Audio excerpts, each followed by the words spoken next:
Forget New Year, New You. This season is about slowing down, locking the doors, and cozying up at home with the one you really want to do nothing with. Your dog. After the holiday chaos, those quiet nights with a blanket, a podcast, and your pup feel like the reset you actually need. Ollie helps make those moments easier with fresh protein-packed meals made from real human-grade ingredients, so your dog can enjoy some quality comfort food too. Choose from 5 recipes and get a personalized plan for your dog's needs. Meals arrive perfectly proportioned with a scoop and storage container, so serving is fast and mess-free. And with Ollie's in-app on-demand health screenings, supporting your dog is easy, ensuring more cuddles for many years to come. Visit ollie.com/truecrime and use code TRUECRIME for 60% off your first box. September 2nd, 2016 was a normal Friday afternoon for 13-year-old Lauren Landavazzo. It was a scorching hot Texas day, but it was the start of a 3-day weekend for McNeil Junior High School in Wichita Falls, where Lauren and her friends were 8th graders. School let out around 3:05 that afternoon, and Lauren gathered her belongings, including her purple binder, to take home for the weekend. She left school with a group of friends to walk home like she did every day, using a pedestrian access road people in Wichita Falls called the Alley. It wasn't a narrow, dark alley like you'd see in some cities, but a wide gravel path that connected the school to the nearby neighborhoods. Hundreds of kids used it every day to get home, and it wasn't long before Lauren's friend, Michaela Smith, spotted her up ahead and asked her to wait up. Lauren obliged because Michaela was one of her best friends, but they didn't have any classes with each other that year. The girls had gotten close through cheerleading and walked home together frequently, catching up about school, friends, and boys. The girls giggled like normal teenage girls and talked about how sad they were to not share any classes this year. A few minutes later, Lauren and Michaela reached the end of the alley, where it emptied out into a suburban neighborhood on Trinidad Drive. They usually parted ways here, and that day, Michaela planned to walk home, and Lauren was walking over to her boyfriend Donovan's house to hang out. As the girls prepared to go their separate directions, an SUV pulled up next to the sidewalk, blocking the entrance to the alley. The SUV stopped and the girls paused, thinking the vehicle was picking up one of the students they were walking with. It wasn't unusual for parents to drive to the alley to fetch their children, instead of waiting in the long pickup lines at school. But this vehicle was different. The man in the driver's seat of the truck methodically pulled out a rifle and opened fire at the 2 girls. Michaela felt the bullets hit her chest, and she screamed at her friend to get away. Shaking and bloodied, Michaela turned to look for Lauren, but could only see her legs lying on the ground. She screamed for her friend, but Lauren didn't respond. Over the chaos of the shooting, Michaela's phone rang. It was her mother. She answered and choked out, "Mommy, I was shot." A bystander who had called 911 saw that Michaela was alive and began administering life-saving aid to the 13-year-old girl. Minutes later, Bianca Landavazzo, Lauren's mother, arrived at the scene. She had heard something from a neighbor about a shooting at the alley and had run down the street to see what happened. Driving behind her was her husband, Vern Landavazzo, who had jumped in his truck to follow his wife. Lauren lay, clutching her bullet-riddled binder to her chest. Bianca saw her on the ground and let out a piercing scream. Who in the world could have done this? This is Jillian, and you are listening to Court Junkie, episode 112.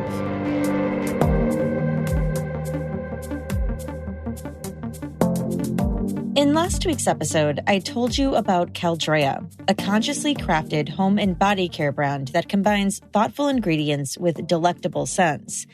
Today, I want to tell you more about their hand care products. Caldrea's line of hand care products includes both hand soaps and moisturizing lotions that are incredibly effective, thoughtfully formulated, and smell so good. Their products use a combination of essential oils from flowers and herbs and other thoughtfully chosen ingredients. Like their ginger pomelo scent, which I just used this morning. It smells of citrus, ginger, basil, and sweet peony. It's a really light and refreshing fragrance that reminds me of being outside in the summertime. The best part about using Caldrea's hand soaps and lotions is that they don't dry out my hands. In fact, after washing, my hands feel soft and smell great. Now you can get free shipping on orders of $50 or more when you buy online at Caldrea.com. That's Caldrea.com. Visit Caldrea.com and add wonder to your washing. We all want to do the right thing to keep our bodies healthy in the long run, but no matter how many kale salads or green smoothies we eat, we're still most likely not getting all the essential nutrients we need. Enter Ritual, the obsessively researched vitamin for women. Ritual's essentials have the nutrients most of us don't get enough of from food, all in their clean, absorbable forms. No shady additives or ingredients that can do more harm to your body than good. 2 easy-to-take capsules provide 9 nutrients you need to support a strong foundation for your health. I've been taking Ritual for a while now, and I love it because it makes me feel like I'm taking care of my body and giving it the proper nutrients. Their no-nausea capsule design is gentle on an empty stomach, and there's a mint tab in every bottle to keep them fresh. No fishy aftertaste that's so annoying with most omega-3s. Ritual is also traceable and transparent. Their vegan-friendly, sugar-free, non-GMO, gluten-free, and allergen-free ingredients and their sources are out there for the whole world to see. But better health doesn't happen overnight, and so right now Ritual is offering Court Junkies 10% off during your first 3 months. That's right, you can get 10% off and get Ritual delivered right to your door. Fill in the gaps in your diet with Essential for Women, a small step that helps support a healthy foundation for your body. Visit ritual.com/court to start your ritual today. That's 10% off during your first 3 months at ritual.com/court.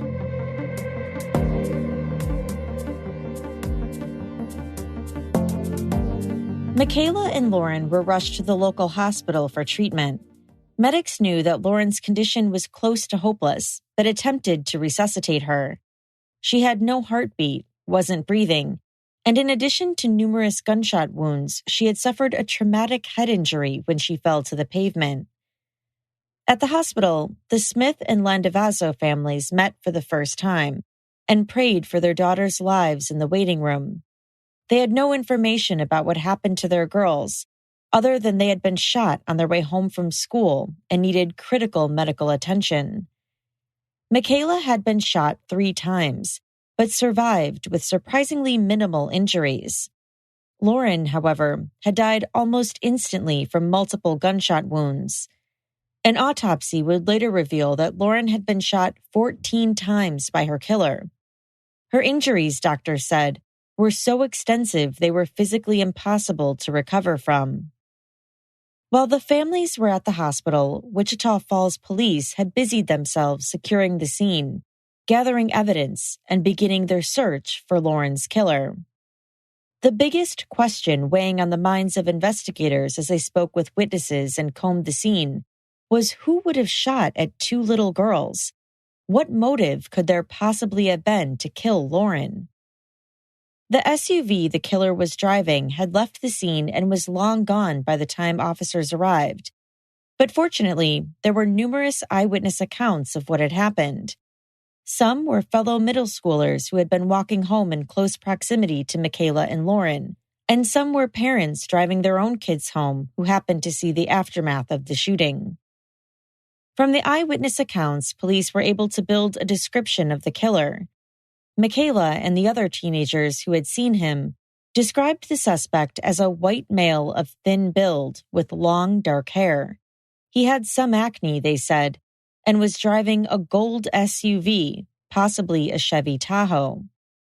Other witnesses said they had also seen a black SUV at the scene, prompting police to put out a description for both vehicles in their search for Lauren's killer. Despite the description of the perpetrator, police had very few clues to go on. From the crime scene, investigators were able to deduce that Lauren had been shot with a .22 caliber rifle, but there wasn't a lot of other evidence. There was no DNA left behind because her killer had remained in his car the whole time, and nobody at the scene recognized the suspect. As news of Lauren's death spread through Wichita Falls, mourners set up a memorial for her at the entrance to the alley. Purple ribbons and signs honored Lauren, who was remembered by her friends and family as lively, funny, and kind to everyone. Friends said she was the type of person who always wanted to help and who had a positive outlook on life. Joanne Perez Ramirez, a lifelong Wichita Falls resident, didn't know Lauren, but she had seen the news coverage of Lauren's murder and heard the radio reports describing the suspect. She didn't really want to go visit Lauren's memorial, but her boyfriend at the time, Faustino, wanted to go look. So on September 4th, the Sunday after Lauren's death, they drove over to pay their respects. The memorial was a sea of purple, Lauren's favorite color. When Joanne and her boyfriend arrived, there were people there crying, and they decided not to get out of the truck so they could let the mourners grieve. They pulled over to the side of the road to see if the crowd would clear out in a few minutes. They also had their eyes open to see if the SUV that police were looking for would happen to be there. And they were shocked to see a gold-colored SUV drive by. Because while we were waiting, Faustino, we just said, well, look out for a vehicle, just make sure we don't see a vehicle going by. And we saw a vehicle drive by us that was the description of the SUV. Okay, what did you see? What was the vehicle that you thought looked like the vehicle that everybody was looking for? It was a gold SUV. Okay. With a young white male driving it. The driver was a young white male with dark hair. Immediately, Joanne's mind flashed to the news reports she had seen. But instead of calling the police on someone who might be innocent, they decided to follow the SUV. The SUV turned right into an apartment complex close to the memorial. Joanne and her boyfriend followed and parked where they could see the suspect and his vehicle. The driver got out of the truck. He had shaggy, dark hair and was wearing a baseball cap, a white t-shirt, black shorts, and running shoes. He went around the back of the SUV, and Joanne noticed for the first time that the truck was a Chevy Tahoe. The driver went to his back passenger door and took a long, skinny object that looked like a rifle out of the back seat. He stuck the butt of the gun under his arm and held it close to his body. Then he put a blanket over it, looked around the parking lot, and hurried into an apartment. To Joanne, it looked like he was hiding something. She called 911 and said they had possibly seen the guy police were looking for in connection to Lauren's murder.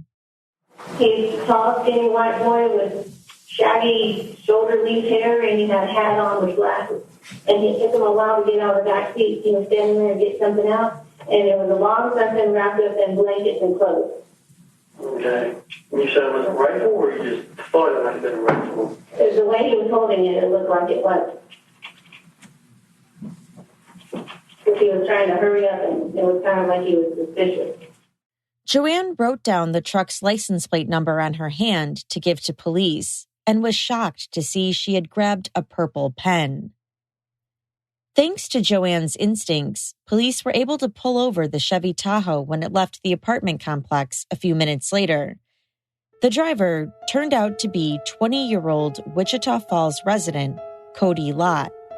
He lived at the apartment complex near the crime scene with his mother and stepfather.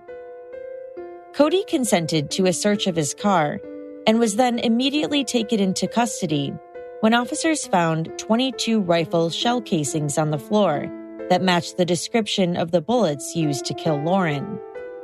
That same day, Cody Lott was charged with 1 count of murder for killing Lauren and 1 count of aggravated assault with a deadly weapon for shooting Michaela. In interviews with police, Cody confessed to killing Lauren, saying he had planned the shooting with the devil. Cody Lott was held on $1 million bail at the Wichita County Jail. He faced the possibility of life in prison if a jury found him guilty of Lauren's murder. Nothing about getting Cody to trial was easy. In March 2018, before his trial was scheduled to begin, he was found incompetent to stand trial. A psychiatrist's evaluation found that he lacked a rational or factual understanding of the nature of the proceedings against him, and he would be unable to work with his lawyers to make sure he got the best defense.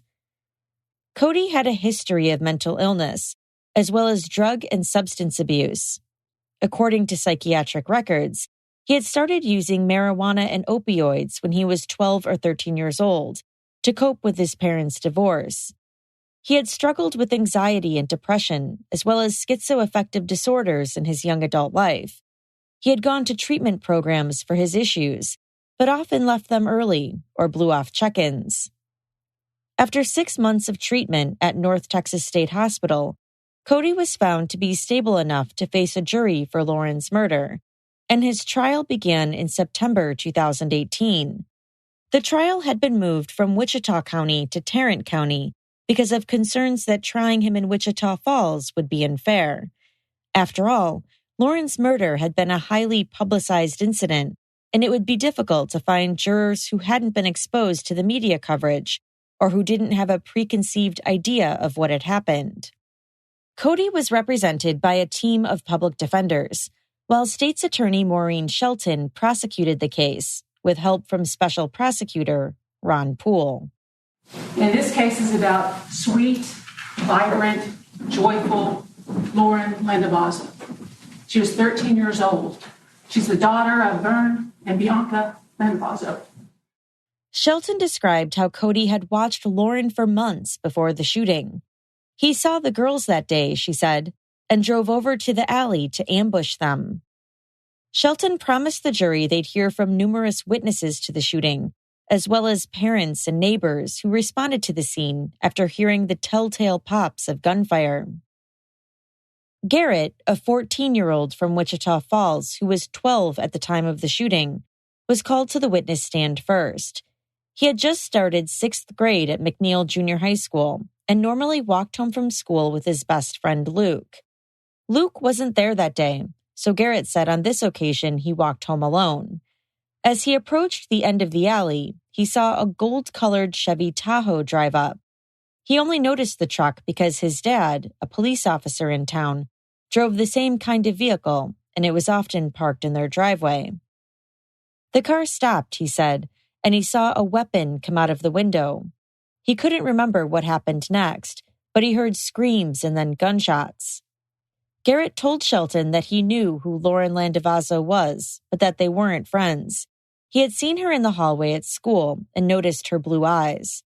After the gunshots, he saw Lauren fall and ran to his neighbor's house nearby, knocking on the door to get help.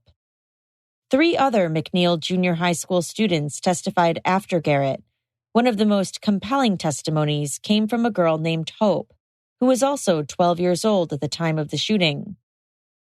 Hope said she normally walked home after school too, and was walking with 5 friends that day.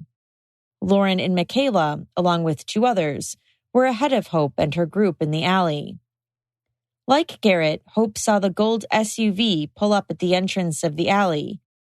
At first, like the other kids, she thought Lauren and Michaela were getting picked up by one of their parents, but she soon saw something was very wrong. After the shooting, Hope heard a lot of commotion and saw Lauren fall to the ground. She saw Michaela run towards Lauren, but didn't see what happened next because she was focused on herding her friends into the safety of her backyard, which was nearby. Hope said the whole shooting felt like a dream and didn't seem real. Once her friends were inside her house, Hope, though she was shaking badly, went to check on Michaela and saw she wasn't okay. She yelled at her friend Elijah to call 911 because her phone wasn't working at the time. Though Hope was uninjured and didn't know Lauren well, the shooting had a lasting traumatic impact on her life. She said she went to therapy for 2 years to cope with what she had witnessed. Michaela, who was 15 by the time the trial began, was calm but emotional when prosecutor Maureen Shelton called her to testify. Her childlike voice wobbled as she recounted the terror of the day. Cody sat next to his attorney watching her, his fingers clasped together, resting on his chest.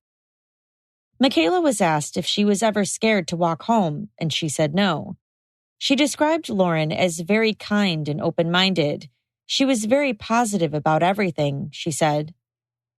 After school let out that day, Michaela told Shelton that she met up with another friend and started her usual walk home from school.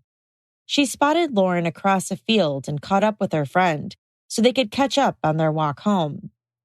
As they approached the end of the alley, they saw an SUV pull up and block the exit. Again, no one thought this was unusual because it was a popular location for parents to pick kids up and take them home. Michaela said she made eye contact with the white male sitting in the driver's seat before he pulled out a gun, pointed it at them, and pulled the trigger. She couldn't breathe, she told Shelton, and felt blood pouring from her body. She yelled at her friends to get away and began to cry. Michaela testified that she sat down because she knew she'd collapse if she kept standing. While she was sitting, her mom called her, and Michaela told her that she had been shot. She saw Lauren's mom arrive and heard her scream. As emergency medical services worked to save Michaela's life, she said she prayed that her friend would live. I was asking questions. I was asking if Lauren was okay. I was getting mad, but I was being cooperative, she said. They put me on the gurney and they were rolling me out to the ambulance. She then described seeing her friend with a white sheet over her. We'll get into more testimony right after this quick break.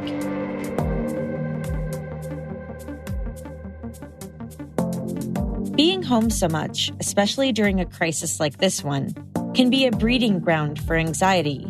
Without the stability of our normal daily routine, the mind can fill with worst-case scenarios, what-ifs, and worries. You may feel lonely, but you're not alone. We're all adjusting to this new normal. For Mental Health Awareness Month, Talkspace Online Therapy is more committed than ever to expanding access to support for anyone who is struggling. With Talkspace, you get the support of a licensed therapist from the safety of your home and can reach out from your device whenever something is on your mind. Here's how it works.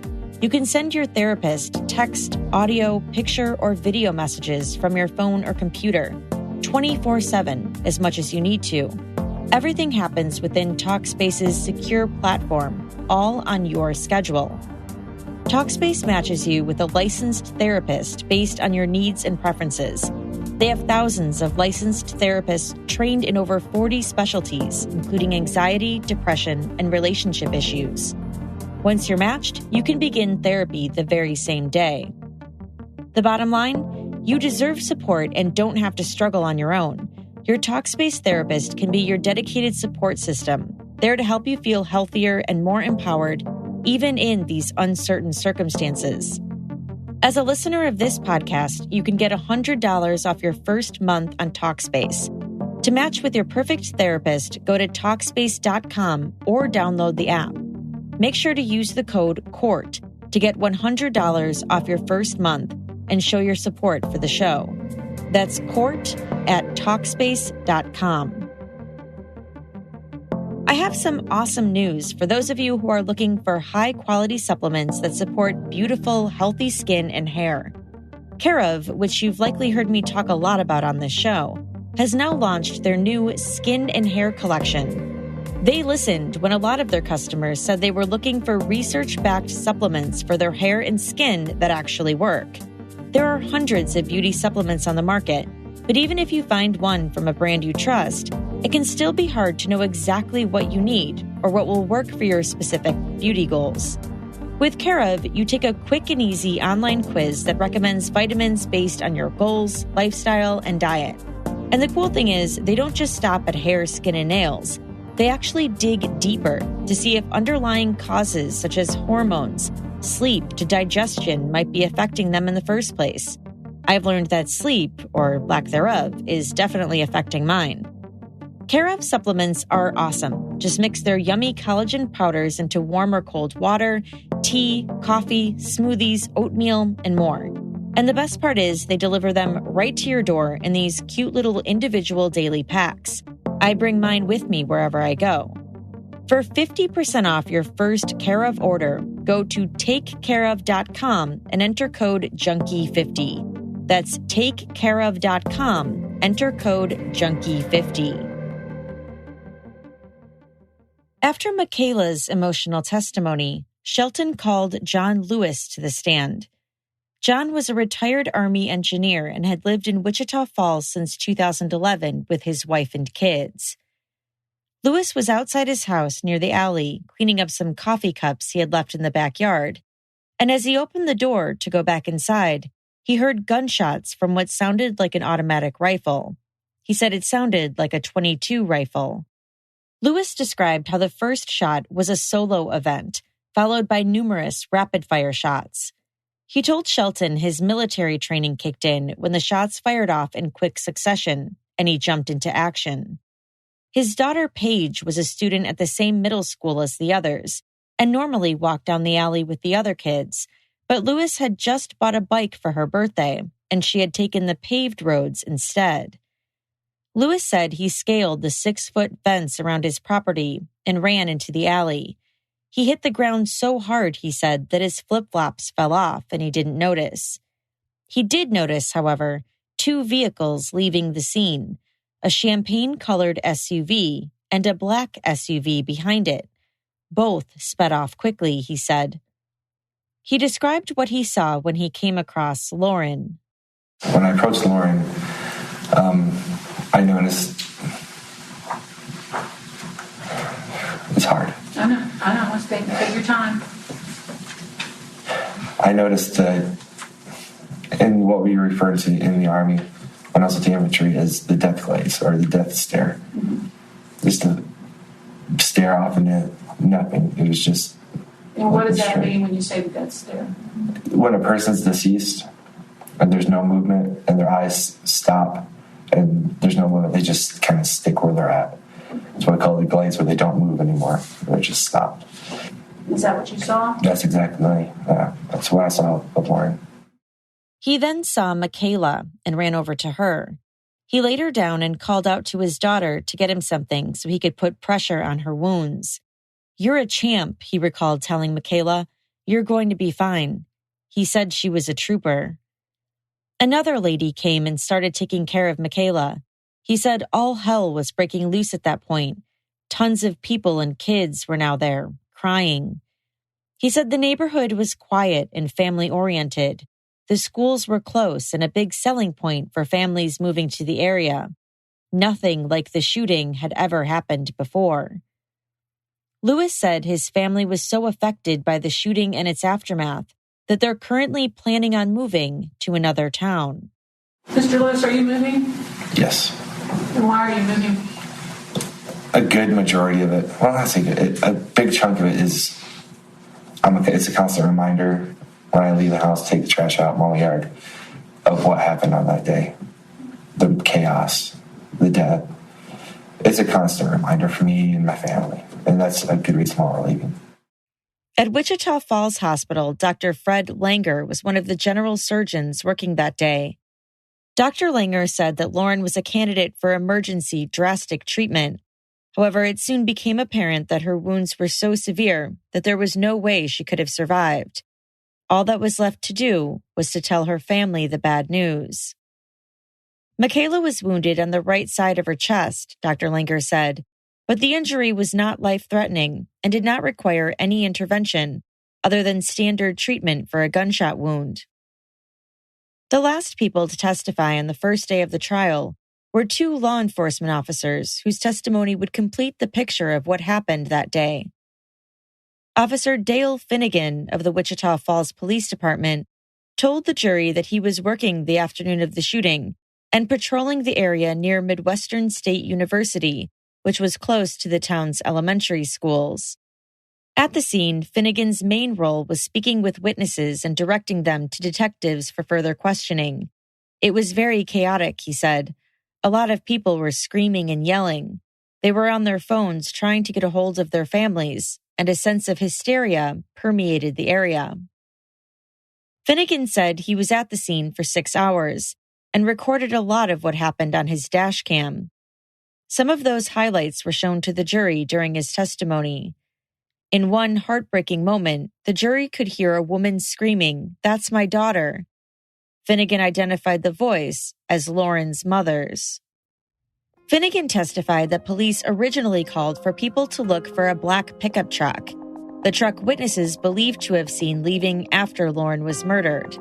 The scene was really confusing, Finnegan said, and later, police collected witness statements that said the truck was not actually black, but gold-colored. The second day of Cody's trial largely focused on the events that happened after the fatal shooting.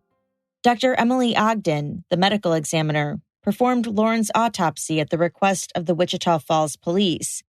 She testified that Lauren died at about 4 p.m. on September 2, 2016, from more than 10 gunshot wounds. The jury was shown photos of Lauren's blood-stained clothing and jewelry. As the photos were shown to the court, Dr. Ogden explained that Lauren was shot in both hands, spine, shoulders, chest, liver, as well as twice in the head. She had cuts and bruises to her face from when she fell to the ground, she said. The shot that likely killed Lauren was the one that hit her where the brain meets the spinal cord in the back of the head. But other shots were fatal too, she said, including the bullet that Lauren took to her liver and left lung. After the graphic testimony about Lauren's autopsy, crime scene technician Hillary Avilar testified. She had been the one who photographed Lauren's body and Michaela's injuries to document them for the court. She had also been tasked with collecting their personal belongings as evidence. Tears began to flow in the courtroom, and a box of tissues was passed around when a picture was shown of Lauren's blood-covered ring. Avilar said she removed it from the girl's right hand. Photos of a heart-shaped charm and key on a chain were also shown to the jury. The technician said she had removed the chain from Lauren's neck. The little details showed how brutal the shooting had been. It also painted a picture for the jury of how young Lauren was. She was so young, she still wore her house key around her neck every day. Following Avilar's testimony, Joanne Ramirez testified and described for the jury how she and her boyfriend had tipped police off to Cody Lott and triggered his arrest. After she described following Cody's car to the apartment complex and calling police when she saw him exit the car carrying what looked like a concealed rifle, Joanne was cross-examined. Cody's defense attorneys had not been relying on cross-examination very much during the trial, often not questioning the state's witnesses at all. But attorney James Rasmussen did have a few questions for Joanne. Mr. Ramirez, with all the news coverage, I imagine you wanted to help. Yes, sir. And that's why you called the police. Yes. But you didn't witness any of the shots fired on September 2nd. No, sir. And you don't know Cody except from that. You don't know Cody Lott. No, sir. And you don't know about his mental state on September 2nd, 2016. No. Wichita Falls police officer John Gordon was driving near Cody's apartment when the call came in from dispatch about a suspicious person. He drove to the north entrance of the Fountain Gate apartment complex and then received word that the suspect's car had left and was traveling down Barnett Road. Officer Gordon headed in the direction of the suspect's vehicle and came across it within a minute or two.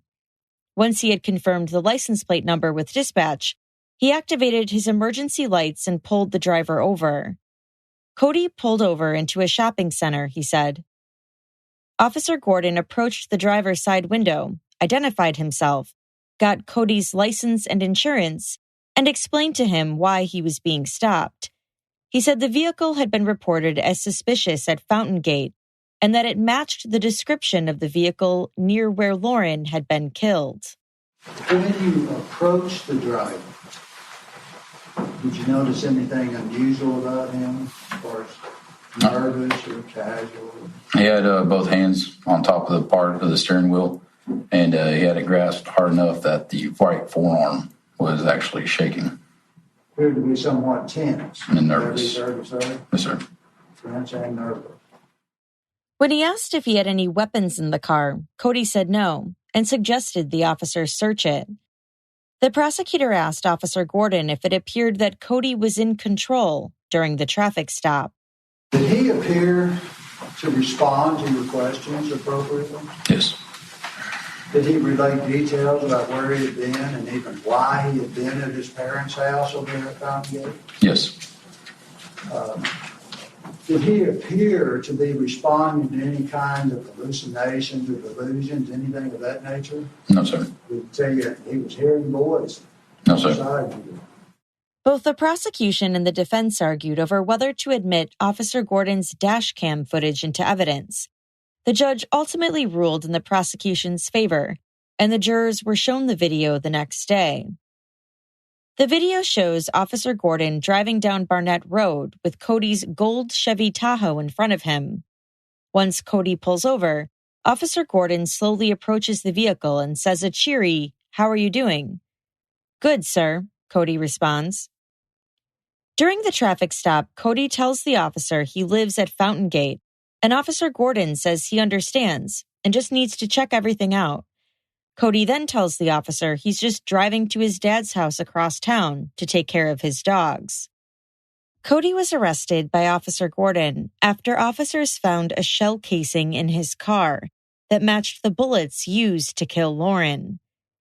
April Kendrick, a firearms expert, testified that that shell casing found in Cody's car came from a gun that officers later found in the apartment Cody lived in with his mom and stepfather.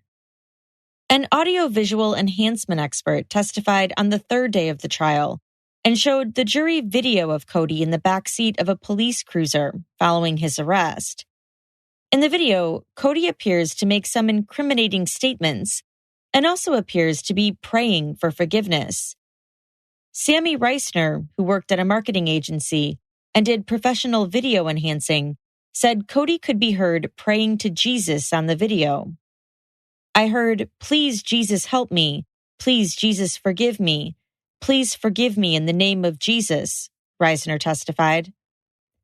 Now, this evidence could be damning for Cody because it showed awareness that he committed a crime. If his defense team was relying on an insanity defense, they would need to prove that he didn't know that killing Lauren was wrong because he had a severe mental illness. But prosecutors weren't done. They then called the captain of the Wichita Falls jail, Lisa Patterson, to the stand.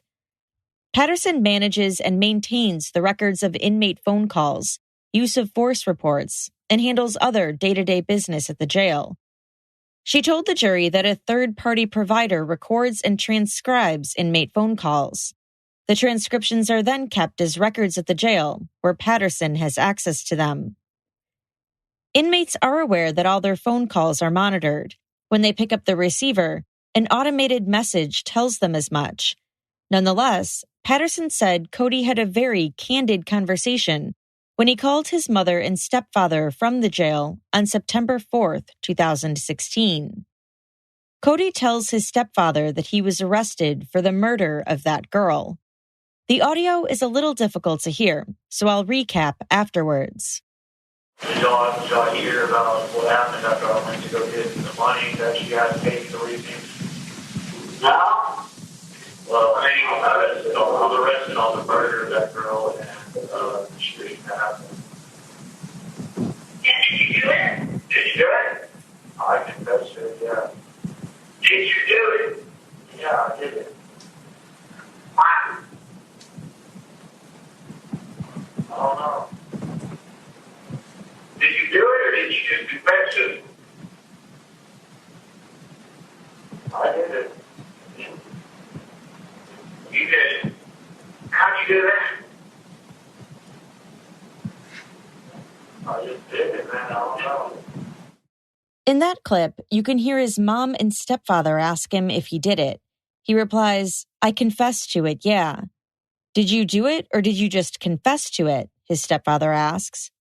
"I did it," Cody says. When his stepfather asks him why, he says, "I just did it, man. I don't know." Cody then says he wants to talk to his mom.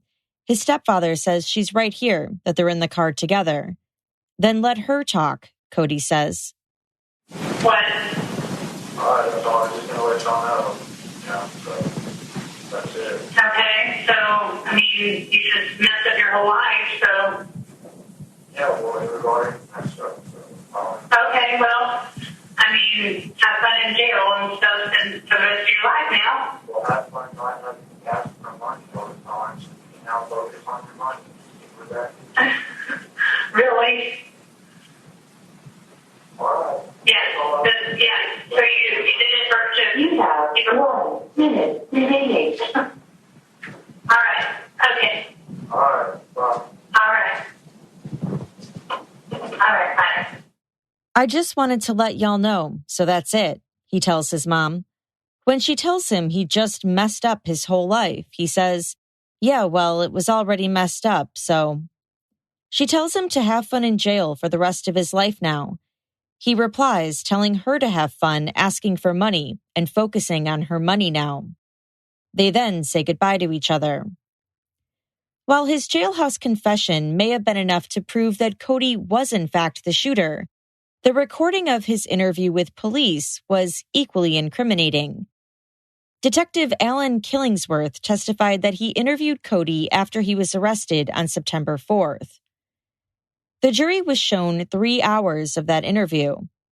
The video showed Cody slumped against a wall in the police precinct, wearing the same white t-shirt and dark shorts that Joanne Ramirez had described to the police earlier in the day. In the interview, Cody tells Detective Killingsworth that he lives in nearby Seymour, Texas with his grandmother and does not have a job or go to school.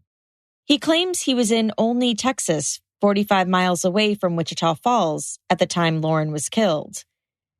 Detective Killingsworth testified that he eventually steered the conversation towards the shooting. At the time, he said Cody did not appear to be suffering from delusions or hallucinations, and that he seemed fairly normal. Whoever did this needs some help, Detective Killingsworth says during the interview. I'm talking about some serious psychological help. Cody agrees and then tries pinning the killing on a friend. But eventually, he confesses and tells Detective Killingsworth that he had been watching Lauren for months. Something charged me up and I just jumped in my car and unloaded on them, he says. Cody tells Detective Killingsworth that he drove down the street towards the alley with his rifle loaded with 30 rounds. He says he fired at the girls until all the bullets were gone. Cody says Lauren smirked at him like it was all a joke before he shot her. He says he only had planned on shooting Lauren, but shot Michaela too. It felt like a video game, he says. Cody was surprised that police didn't apprehend him immediately. He tells Detective Killingsworth that he lit up a joint on his way home and tossed the gun in a field, planning to retrieve it at a later time when it was safe. When Detective Killingsworth presses Cody on why he had killed Lauren, Cody says the devil had told him to, and that he wanted Lauren to become an angel. He says he believed that if he killed her, that she'd be protected from the bad in the world and become an angel. The prosecution rested their case. The defense had deferred their opening statements until the start of their case. While the prosecution's opening statement encouraged the jury to think of the tragedy of Lauren's death, the defense's opening statement urged the jury to think objectively, without emotion. This wasn't a case to be decided by whether the jury felt bad for the victims, the defense attorney argued. It was instead a case about mental health. David Bost, one of Cody Lott's public defenders, said they would be proving that Cody was not guilty by reason of insanity. Don't let bias, sympathy, or other such emotions cloud your decision, Bost told the jury. The defense only called one witness to the stand, Dr. Brian Falls, a psychiatrist. Dr. Falls testified that he examined Cody twice and reviewed many of his medical and psychiatric records. He also read the police report detailing the investigation and the interviews done by the Wichita Falls Police Department. During Dr. Falls' testimony, a picture of Cody's life and personality came into sharp focus. Cody had a long history of drug abuse, Dr. Falls said, and had begun smoking marijuana when he was 12 or 13 years old to cope with his parents' acrimonious divorce. He quickly graduated to harder drugs like opioids and methamphetamines, and regularly used prescription drugs, LSD and ecstasy. Drugs were a big part of his life, Dr. Falls testified. He was questioned about whether Cody's drug use was a result of an existing mental illness, or if the substance abuse at such a young age had resulted in mental health issues. In this case, we can't determine what came first, the chicken or the egg, in terms of his psychosis or drug use, Dr. Falls said. Drug use at a young age increases the likelihood that a young person will cause schizoaffective disorder and psychosis. But such illness can also prompt people to use drugs. Cody's problems hadn't gone ignored or untreated, Dr. Falls said.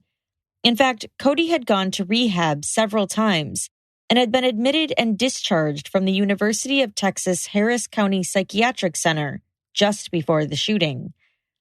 While he was being treated at the psychiatric center, Dr. Falls said Cody was diagnosed with schizoaffective disorder. He confirmed that diagnosis and testified that Cody has a serious mental illness. Dr. Falls explained to the court that people with a major psychotic illness lose touch with reality. They hear voices that aren't there or feel things that aren't there. They can't form coherent sentences and struggle with disorganized and random thoughts. Dr. Falls said they suffer from delusions and believe in things that most healthy people wouldn't believe. For example, Dr. Falls said individuals with this disorder can believe they're Superman or Jesus. Quote, Mr. Lott had delusions. He had beliefs that other people don't hold and are false. He had hallucinations. I also saw prominent disordered thought. He was rambling a lot when I saw him, going off on tangents, and his train of thought was very difficult to follow. Cody's defense attorney asked if Cody was able to remember the events of the shooting. He recounted them to me fairly accurately, Dr. Falls said. Did he explain to you why he shot these girls? The attorney asked. He had a lot of reasons, Dr. Falls responded. In addition to believing that he was working with the devil and actually saving Lauren, Cody also gave other reasons for killing her. He told Dr. Falls he had problems with females. He hated women and was jealous of Lauren and her boyfriend. He said he killed her to assert his manhood and for the thrill of it.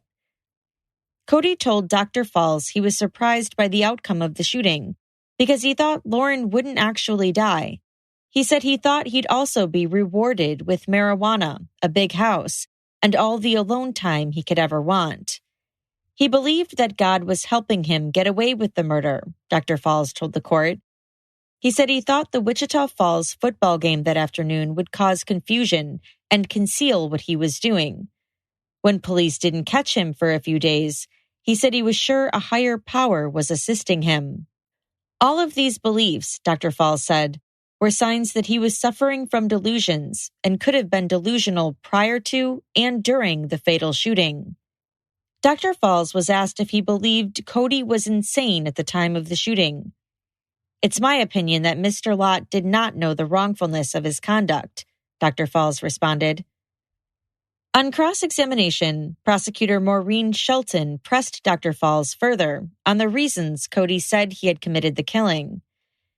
He wanted to see how it felt to take someone away from someone, Dr. Falls testified. He said he did it to get attention from the community and said he sure got the birds chirping. He said he did it to emulate serial killers like Charles Manson and Richard Ramirez. Shelton asked Dr. Falls whether Cody had expressed anything that signified he knew that what he was doing was wrong. Yes or no, did he ever indicate that murdering Lauren Landavazo was worth going to prison? Shelton asked.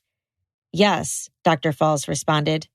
The defendant did not mention the devil or act like he was suffering from a delusion during the first several minutes of his statement to the police on September 4th of 2016 when he was lying to them, did he? No. When the defendant, when asked by his mom and stepdad why he did it, in a telephone call that was recorded on September 4th of 2016, he didn't say the devil made him do it or that he was hearing voices and the voices told him to kill Lauren, did he? He did not within the first minutes, no. He never did during that initial call, did he? Oh, I'm sorry, we're talking about the call now. No. To your knowledge, did the defendant's parents ever indicate to you or anyone that the defendant mentioned the devil or satanic research that he had completed around them, or they talked about it around them at all? His parents didn't have any knowledge of that. No. And just because I research Christianity or the Bible, it doesn't make me Jesus Christ or God, does it? No. Nor does it excuse my behavior if I do kill in the name of God, does it? No. Shelton asked Dr. Falls if Cody had planned the shooting or if it had been a random, spur-of-the-moment event. So let's go before the offense. The defendant formed a plan, correct? Yes. The defendant watched the victim for a year, Lauren. He watched her walk home from school. Yes. He waited until his parents were out of town so he could get the loaded semi-automatic rifle from their apartment. Yes, that's true. He chose what type of semi-automatic rifle to use to commit the murder. That's correct. He chose the .22 rifle so that he wouldn't mutilate Lauren from using the .223, correct? That's correct. That was part of his sacrifice. Cody had gone to his parents' house and used a screwdriver to break into the gun safe. Dr. Falls said he had even left his parents a note saying he'd done the crime because he believed he'd be caught and wanted to explain it to them. Shelton asked Dr. Falls if the preparation for the murder was an indication that he was mentally sound at the time of the shooting.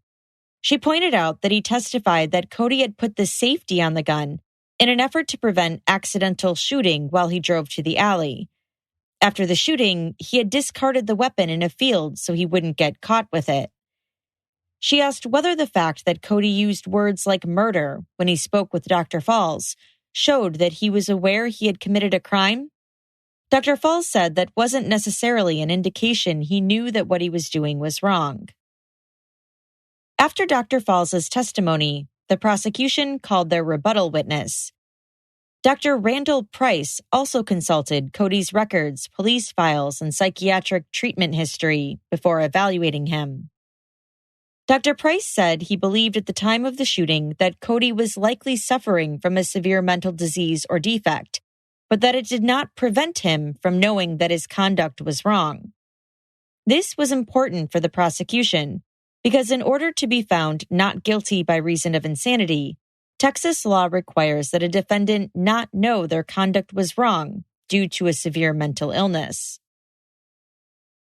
Dr. Price said he interviewed Cody on August 15, 2018, while he was being held at the Wichita Falls jail. He noted that Cody's hair was shoulder length, but his hygiene and grooming seemed good. He wasn't showing a lot of emotion and seemed flat at times. Other times he smiled or laughed, which was rather inappropriate given the context, Dr. Price said. Since his incarceration, Cody had exhibited symptoms of depression, Dr. Price told the court. Cody told him he had a long history of suffering from anxiety, especially around other people. Cody also told Dr. Price that he had auditory hallucinations or heard voices in his head. He said the voices told him the day before the crime to, quote, enjoy murder, it'll be worth it. He did not hear voices on the actual day of Lauren's murder, though. Dr. Price did several personality assessments on Cody to dig deeper. One test suggested that Cody portrayed himself in a negative or pathological manner, or in other words, he exaggerated what was wrong with him. It made Dr. Price skeptical about just how mentally ill Cody might actually be. Dr. Price said diagnosing Cody was difficult for him, but he said he doesn't have a lot of disagreement with the diagnostic formulation presented by Dr. Falls.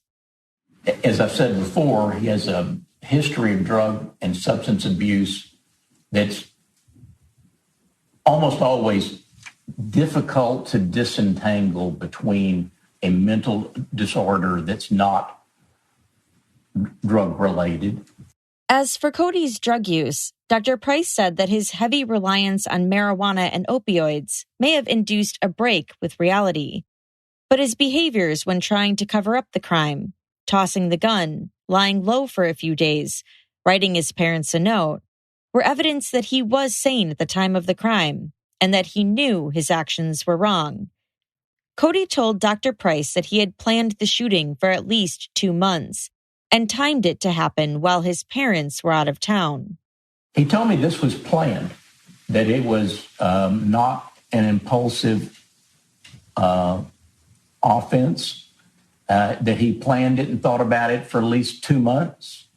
And again, he was really concerned about his legal status at the time and thought he was going to go to prison, and said that he thought if he's going to go to prison, he might as well go to prison for something that was worth it. And that was a part of the motivation for this offense. Dr. Price was the last expert to testify during the trial, and in addition to all the other witnesses, his testimony likely gave the jury a lot to think about. Was Cody aware that what he was doing was wrong, or was he delusional, believing a murder would solve his problems? But it only took the jury 18 minutes to come back with their decision. Cody was guilty on all charges. During the penalty phase of the trial, Lauren and Michaela's parents took to the stand to testify about their loved ones. Shamika Smith, Michaela's mom, testified first. She wore a purple ribbon on her sweater in honor of Lauren and spoke in a soft voice that was often difficult to hear. Shamika recalled the events of September 2nd, 2016 in vivid detail for the jury, describing when she talked to Michaela on the phone, with Michaela screaming and saying she had been shot. I prayed to God to let her keep screaming, because if she stopped, I knew she'd be gone, she said. Michaela ultimately survived, but was forever changed. She needs to talk to her friends every day, because she's afraid she might miss a chance to say I love you if they die unexpectedly. Shamika told Prosecutor Shelton that people often tell her she's the lucky one because Michaela survived. But she doesn't feel lucky. She has to cope every day with a child who has suffered from unspeakable violence, she said. Like Shamika, Vern Landavazo was emotional as he delivered his testimony about Lauren. Vern has 2 sons from his first marriage, who he says he loves dearly, but he had always wanted a little girl. Lauren was a bit of a surprise for Vern and Bianca, he said, as she was born after they had been married for 13 years. Lauren was exceptionally kind, he said. He had never heard her say a single mean thing, and she was always helping people who were struggling. She had a theatrical flair, he said, and often put on outrageous outfits and makeup to make her parents laugh. She'd perform on the fireplace's hearth and sing along to Kids Bop CDs to entertain them. The last time Vern saw Lauren was the night of September 1st, the day before she was killed.